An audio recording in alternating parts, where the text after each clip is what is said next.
Hello everyone, welcome back to the channel. I am back with another short video. I've actually been enjoying doing these short videos quite a lot. It's creatively refreshing compared to doing some of the podcast longer format shows that we've been doing on the channel predominantly. And it's easier to schedule, easier to watch episodes and just quickly get my thoughts out there. And on this specific video, I'm going to talk a little bit about a new show on the channel, Deal or No Deal Island.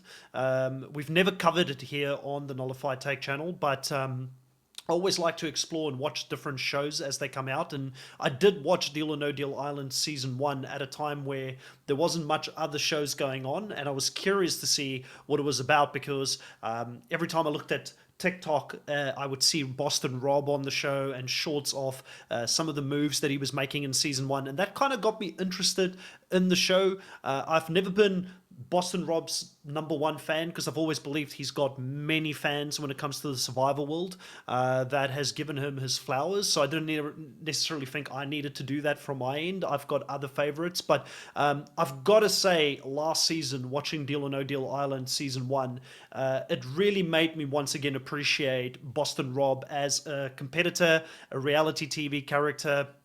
And especially after seeing Winners at War, I think a lot of people thought that Boston Rob didn't have it anymore. But him doing that season, showing that he still has it, makes me also excited to watch Traitors. I just think that in Survivor, he's run out of some runway, and maybe that's a discussion we could have separately. I do think Deal or No Deal Island is a new show, it's a new concept based on the very famous Deal or No Deal TV show, competition show that used to play out many years ago that Howie, I believe, was the original host for it.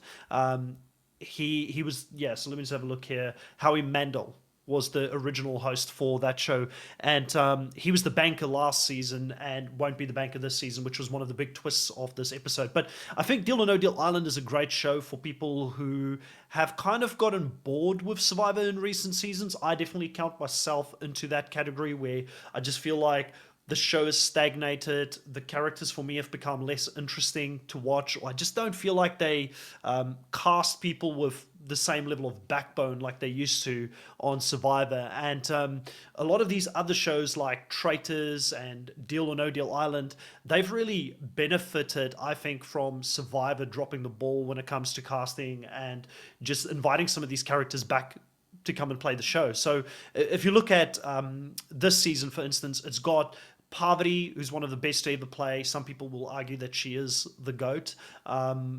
I don't think she's the GOAT personally. That's Tony for me. But, you know, Parvati's coming back to play this season, and she's great. She was great in Traders as well when she did that for season 2 in the US. And then David Genat, who many people, myself included, believe is the best to ever win an Australian Survivor, is also on this season. And then another reason that I wanted to watch the episode was the fact that I don't know how many people are aware of this, but my favorite TV character of all time, even more so because people who've been following this channel for a long time know that I'm a big Tony Blackhorse fan, two-time winner of Survivor. But my favorite character of all time is Will Kirby. And Will Kirby coming back, somebody who won Big Brother in season 2, he was kind of to Big Brother what Richard Hatch was for Survivor. He kind of invented the game. A lot of great winners after him kind of modeled certain aspects of his game and strategy when they came on board. If you think about someone like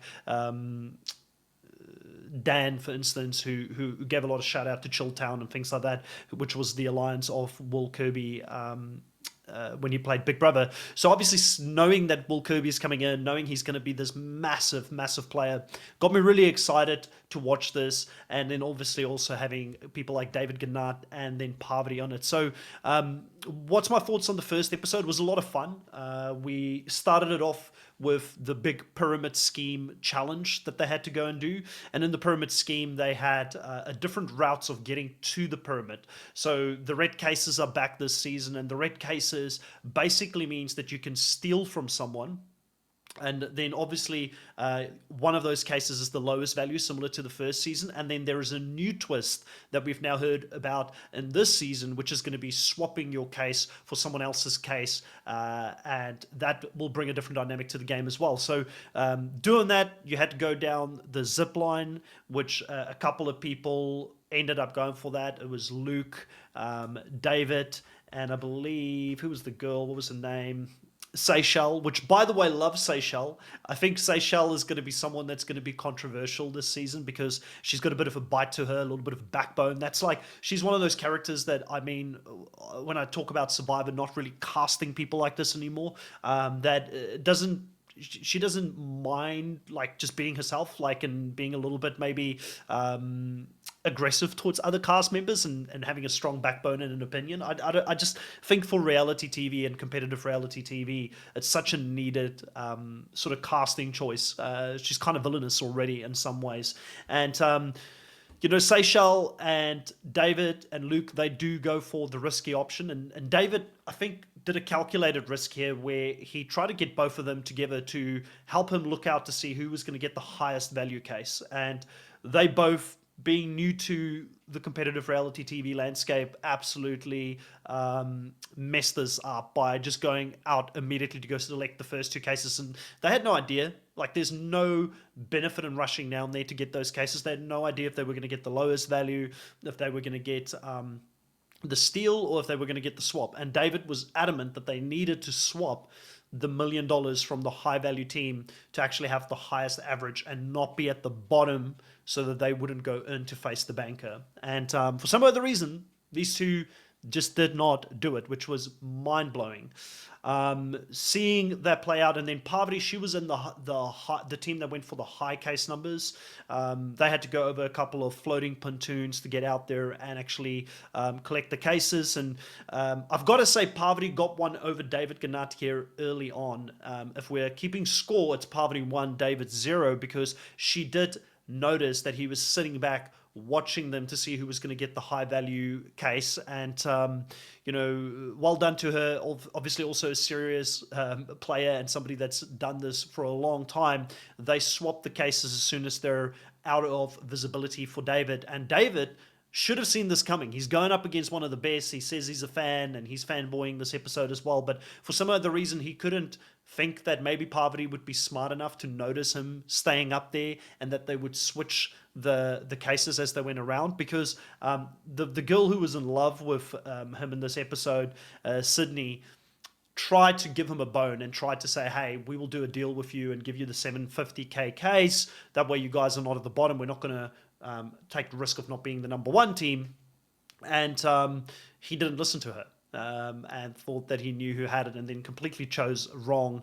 The other team had to go for the middle path, but that was kind of the more boring part of it, I would say. The only other controversial thing here early on was that you had Luke choose to he chose one of the lower valued cases, which was another mind-boggling mistake by him. Luke was just, from beginning to end, he had a story that to me was kind of heartfelt, talking about the fact that he just got divorced. His dad, who's been blue collar his whole life, had to go back to work to support him. And listen, the guy made one bad decision after another this episode, and that was just the first of many bad decisions to come throughout the episode. So as they go back to their accommodation and to the island, Parvati, very interesting strategy. She is choosing not to tell people who she is, and different people are coming to her individually, talking about the fact that they know that she's a Survivor player and that she's won before, and who she is, her reputation. So Philip is one of those players who I think is going to be very capable this season. He's noticed that early on. Then obviously they've got the young fella who they bond with as well. What's his name again? Sorry, I'm going to be bad with names, especially after the first episode. So Dixon. I believe Dixon has done some sort of online org type of gaming and stuff like that as well. I saw something on the internet about that. So I think he strategically might be quite sound, but he knew who she is, and he's sort of said, I had a crush on you when I was younger. And Parvati is sort of, trying to get every single player to not tell the others. And I think there is some strategy to that, because if they do let the cat out of the bag, she now knows who she can trust and who she can't trust in the game. But probably the biggest part of this episode, and it is very definitely very David Genat heavy and very Parvati heavy, because I just don't know who of the other players at this stage sort of even stands out. That's the disadvantage when you've got a bunch of new players coming up against people who have played some sort of a competitive reality TV show before, is that they're firstly going to have to fight for the attention of the fans so that they'll get noticed above these players who already have a reputation and a following. And then secondly, it's just that they're going to be behind. It's going to take them a round or two to catch on to what the likes of Parvati and David's doing in the game.